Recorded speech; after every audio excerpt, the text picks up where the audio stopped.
history class with Dr. W and our continuing study of the Gilded Age and Progressive Era. In the previous lecture, I began talking about immigration into the United States, a prominent feature during this period, and talked about the German immigrants during this time. In this lecture, I'll turn to another group focused on the west coast of the United States, the Chinese. Between 1848 and 1882, some 300,000 Chinese entered the United States. With expansion into California came increased contact with Asia, and also came migration from Asia to the United States. The Chinese confronted many push factors, issues in their homeland that were pushing them out or forcing them out. Many were fleeing from war, rebellion, and violence. They were also fleeing harsh economic conditions, high taxes that forced many Chinese farmers off of their land. There were also natural disasters and starvation. One observer wrote, "The population is extremely dense. The means of subsistence in ordinary times are seldom above the demand, and consequently, the least failure of the rice crop produces wretchedness." In response to these troubles, many Chinese migrated to the so-called Gold Mountain of America. These were mostly young men, and most planned to return. This is the highest percentage of males of all immigrant groups during this time.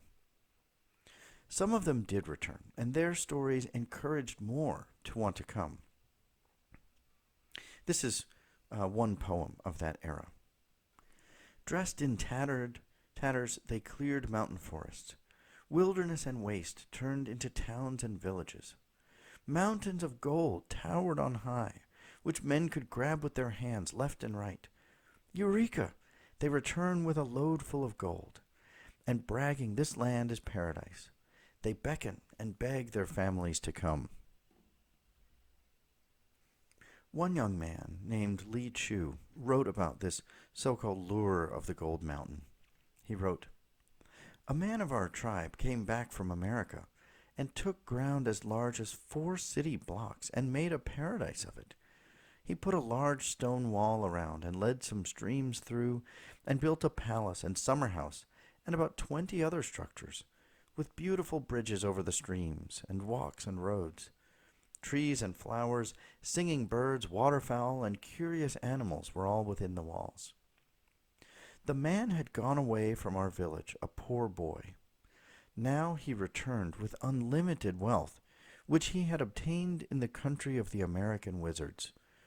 The wealth of this man filled my mind with the idea that I, too, would like to go to the country of the wizards and gain some of their wealth." Many of the men were married, leaving wives and families in China, and there are many heart-wrenching stories and long-distance love letters coming from these folks. Most Chinese immigrants borrowed the money to pay for passage over and repaid it from their first earnings in the United States. They might borrow $70 and promise to repay $200, according to these relationships.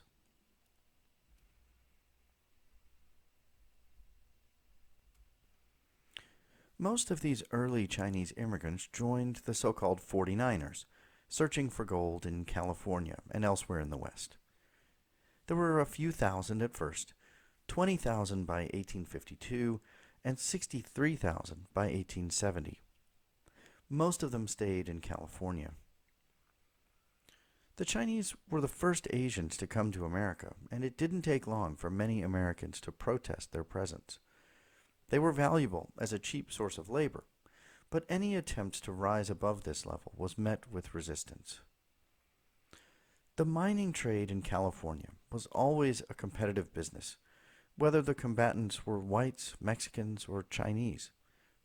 Thousands of Chinese were forced out of the contest and migrated to work on the railroad. Beginning in 1865, Chinese were hired by the Central Pacific Railroad to help lay the tracks of the Transcontinental Railroad from the west. Company Superintendent Charles Crocker hired 12,000 Chinese by 1867, making up some 90% of the workforce. They made about $35 a month, and many of their expenses were paid for. A frugal worker could save about $20, a good bit of money, and much of that was sent home to their families once their transportation debts were repaid. At one point, the laborers struck for better wages and conditions, but company supervisors simply cut off their food supply, and the strike was broken pretty quickly. With the completion of the railroad in 1869, most Chinese retreated to San Francisco, where many settled in the ethnic enclave of Chinatown and worked in a small number of key industries: boot and shoe, woolens, cigar and tobacco, and sewing.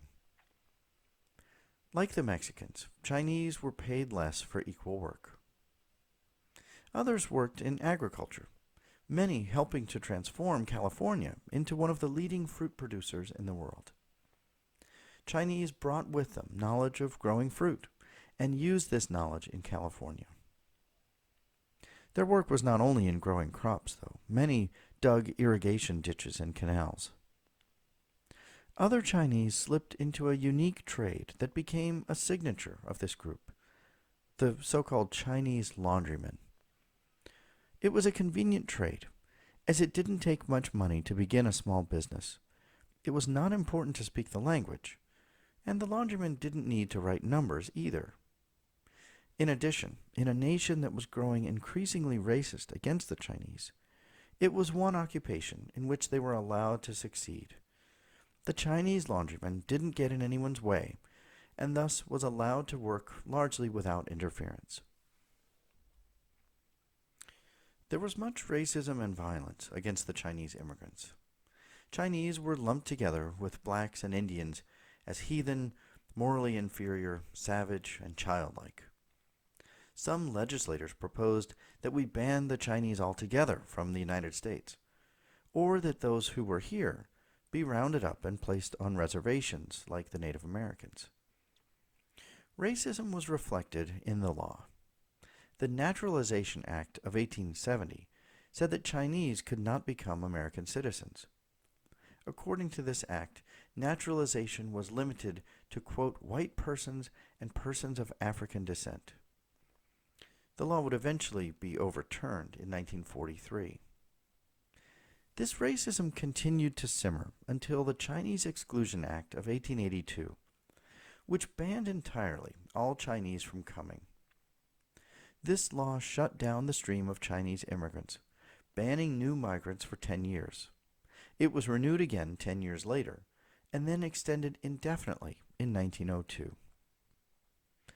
The law was inspired by many factors, racism not the least of them, but there were also practical economic concerns. With the railroads built and other massive projects not requiring as much labor, the Chinese were simply another group competing for limited jobs. Labor strikes by many groups were on the rise, which I'll discuss in future lectures, and the economy underwent several downturns in the late 19th century. The presence of more Chinese only made such strife and conflict worse. Meanwhile, the Chinese were a victim of many attacks. Violence against them was not uncommon. As one wrote, "We were simply terrified. We kept indoors after dark for fear of being shot in the back. Children spit upon us as we passed by and called us rats." This cartoon image depicts some of the racist attacks against the Chinese. And you see in the cartoon depicted the invention of the Missouri steam washer, which essentially is putting out of business the Chinese laundryman. Of course, the cartoon is filled with stereotypes, but illustrates the kind of challenges they were confronting during this time. I mentioned previously that it was mostly Chinese men who migrated during this time. There were very few Chinese women. In 1900, there were only about 4,500 women among the Chinese immigrants, only about 5% of the population. Women were regarded as inferior to men and were to remain at home and obey the men.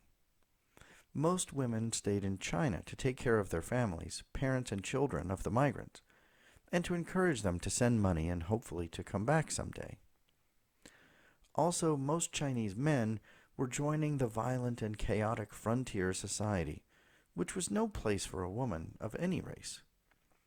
Finally, federal law limited the entry of women. In 1875, the Page Law prohibited the entry of Chinese prostitutes, but it was enforced so strictly that virtually no women were allowed to enter. Before this Exclusion Act, a few women did come. Many were brought as prostitutes, and many of those forcibly. One recalled being sold as a prostitute at age 6. She wrote, "That worthless father, my own father, imagine, sold me on a ferry boat, locked me in the cabin while he was negotiating my sale." These prostitutes had a rough life, usually serving for a set term 4 or 5 years in a form of debt peonage. They were essentially prisoners, serving the rough clientele of frontier towns of the American West. Many sought escape from their lifestyle with opium, and always disease like syphilis or gonorrhea threatened. Many were beaten, some even committed suicide. A few women came not as prostitutes, but as wives. For them, too, life was often difficult. One woman remembered her transformation in America. She wrote, "When I came to America as a bride, I never knew I would be coming to a prison. Until the 1911 revolution, I was allowed out of the house but once a year. That was during New Year's, when families exchanged calls and visits. After the revolution, I heard that women there were free to go out. The father of my children adopted new habits, and I discarded my Chinese clothes and began to wear American clothes. By that time, my children were going to American schools, could speak English, and they helped me buy what I needed. Gradually, the other women followed my example. We began to go out more frequently, and since then, I go out all the time." With only 5% of the Chinese immigrant population being women, what about the other 95%, the men, who were left virtually without female companionship? They formed active societies, usually called Chinatowns, in various cities throughout America, mostly on the West Coast.